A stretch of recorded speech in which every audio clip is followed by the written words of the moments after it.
नमस्ते, राधे राधे, जय श्री कृष्णा। कैसे हैं आप लोग? आज मैं आपसे बहुत इंटरेस्टिंग केस डिस्कस करने जा रहा हूँ। बैंक से रिलेटेड है। Please do like, subscribe and share my channel in case you really like to view and watch informative legal content. Thank you.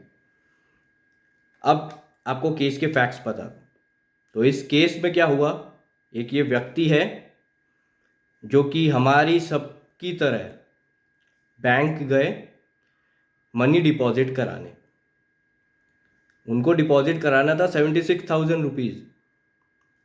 जैसे ही उनका नंबर आया, क्यू में खड़े थे डिपॉजिट की, नंबर आया तो देखा पैसे गायब। पैसे उनके पीछे कोई खड़े हुए चोर था, वो आदमी, वो पैसे लेके भाग गए। अब अब क्या करे वो? चोरी का केस हो गया, जाके एफआईआर भी करा दी पुलिस में। अब बैंक से पूछ रहे थे, क्योंकि बैंक से तो कुछ होगा नहीं, क्योंकि ये चोरी का केस है। और पुलिस अब उनके चोर को ढूंढ रही है, ट्रेस करी, बट चोर भी नहीं मिल रहा है और पैसे का कुछ अता पता नहीं है। जाके उन्होंने, अब 3 महीने हो गए थे ये सारे प्रोसेस में, कि बार पुलिस से भी कोऑर्डिनेट कर रहे हैं, बार बार रिटर्न लेटर लिख रहे हैं, पुलिस ढूंढ रही है, बट अभी तक वो शख्स मिला नहीं और पैसे का भी अता पता नहीं। अब जाके केस कर दिया डिस्ट्रिक्ट कमीशन में। डिस्ट्रिक्ट कमीशन ने उनका केस सुना और रिजेक्ट कर दिया। और रिजेक्ट करा क्यों? 2 ग्राउंड दिए। बोला कि हमारे पास जुरिस्डिक्शन नहीं है, क्योंकि यहाँ पे क्रिमिनल एक्ट हुआ है, एफआईआर फाइल हो गई है, तो यहाँ पे क्रिमिनल प्रोसीजर फॉलो होगा, कोर्ट में केस चलेगा।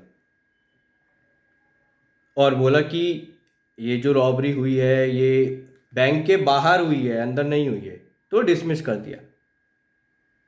अब स्टेट कमीशन में उन्होंने अपील करी। स्टेट कमीशन ने बोला कि डिस्ट्रिक्ट कमीशन ने सही ऑर्डर दिया है।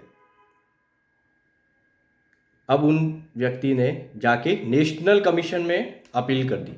नेशनल कमीशन ने पूरे केस को सुना अच्छे से, और सारे फैक्ट्स एंड सीसीटीवी फुटेज देखने के बाद फेवरेबल ऑर्डर दिया इन व्यक्ति के लिए। क्योंकि उन्होंने बोला डिस्ट्रिक्ट कमीशन और स्टेट कमीशन से एक मिस्टेक हो गई, गलती हो गई है, कि उन्होंने, ये जो चोरी हुई है ये with in premises of bank है, आउटसाइड नहीं है। ये फैक्ट्स की मिस्टेक हुई एक तो। और लॉ रिगार्डिंग, जो कि डिस्ट्रिक्ट कमीशन स्टेट कमीशन ने बोला था कि क्रिमिनल एक्ट हुआ है, क्रिमिनल प्रोसेस होगा, कोर्ट में सुनवाई होगी, हमारे पास अधिकार नहीं है। तो यहाँ पे कंज्यूमर कोर्ट में व्यक्ति आता है कंपनसेशन के लिए। यहाँ पे कंपनसेशन के लिए आए हैं वो, तो हमारे पास जुरिडिक्शन है और हम कंपनसेशन दे सकते हैं इसके लिए। और क्रिमिनल जो प्रोसीजर है वो कोर्ट में चलेगा, क्योंकि वो तो उसकी सजा के लिए है जिसने चोरी किया है। तो फेवरेबल डिसीजन यहाँ पे दिया और बोला बैंक को कि आप 60,000 रुपीज टोटल कंपनसेशन दीजिए इन्हें।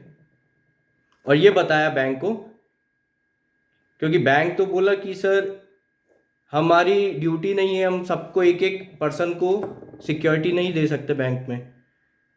तो यहाँ पे ड्यूटी ऑफ केयर बताते हुए ये बोला नेशनल कमीशन ने कि ये बैंक की ड्यूटी है कि हर पर्सन जो भी बैंक में है वो पैसे विड्रॉ कर रहा है, डिपॉजिट कर रहा है, सबका मॉनिटरिंग हो, सबका सिक्योरिटी एंड सेफ्टी देखना बैंक की जिम्मेदारी है।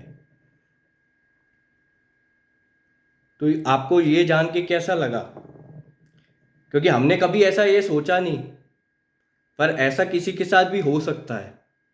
तो मुझे लगा कि ये केस मुझे आपसे शेयर करना चाहिए। इस केस के फैक्ट्स मुझे आपसे शेयर करना चाहिए,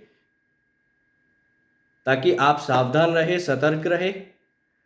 प्लीज़ इस वीडियो को आगे से आगे शेयर कीजिए, ताकि किसी के साथ भी अगर कुछ ऐसी घटना होती है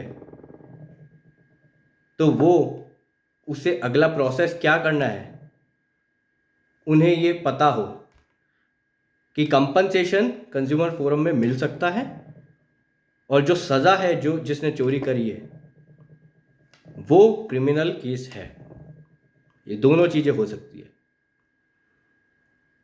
मुझे उम्मीद है आपको ये इन्फॉर्मेशन यूज़फुल लगी होगी। सतर्क रहे, सावधान रहे, अपना वकील खुद बने। नमस्ते, धन्यवाद।